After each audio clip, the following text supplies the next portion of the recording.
श्री स्वामी समर्थ. तुम्हाला माहीत आहे जगातील सर्वात मोठी ताकद काय आहे? ती म्हणजे स्वतःवर विश्वास ठेवणे. तुम्ही जर स्वतःवर विश्वास ठेवलात तर पूर्ण जग तुमच्यावर विश्वास ठेवेल आणि तुम्ही जर स्वतःवर विश्वास नाही ठेवला तर दुसरं कोणीच तुमच्यावर विश्वास ठेवणार नाही. आपण कित्येक वेळा ना सोसायटीच्या किंवा दुसऱ्यांच्या जजमेंटवरच काम करत असतो. तर तुमचा विश्वास हा तुमचा निर्णय आहे.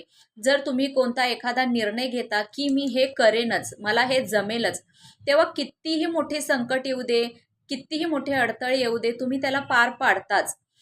आणि आपण खूप काही गोष्टी आपल्या विश्वासावर करतो. आपण एखादा निर्णय घेतो करायचा, पण त्यामध्ये आपल्याला अपयश आलं तर आपण थांबतो का? तर अपयश आलं तर कधीच थांबू नये. तुम्हाला एक उदाहरण देते की थॉमस एडिसन यांनी हजारो बल्ब बनवले आणि हजारो बल्बमध्ये त्यांना अपयश आले, पण त्यांनी ते काम थांबवलं नाही, त्यांनी ते काम पुढे ठेवलं. त्यामुळे आज आपण एवढ्या प्रकाशात आहोत, थॉमस एडिसन यांच्यामुळे. तर एवढं लक्षात ठेवा की कितीही प्रॉब्लेम्स येऊ दे, अडथळे येऊ दे, पण हार मानू नका, अपयश मानू नका.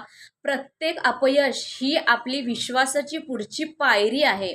एवढं लक्षात ठेवून प्रयत्न करत राहा आणि स्वतःवर विश्वास ठेवा. रोज सकाळी तुम्ही जेव्हा उठता तेव्हा आरशामध्ये बघून म्हणा की मी यशस्वी आहे, मला माझ्या स्वतःवर प्रेम आहे, मला माझ्या स्वतःवर विश्वास आहे. आणि स्वतःवर विश्वास ठेवून सगळी कामं करा. तुमचे सगळे अडथळे दूर होतील आणि तुम्हाला मार्ग नक्की मिळेल. श्री स्वामी समर्थ.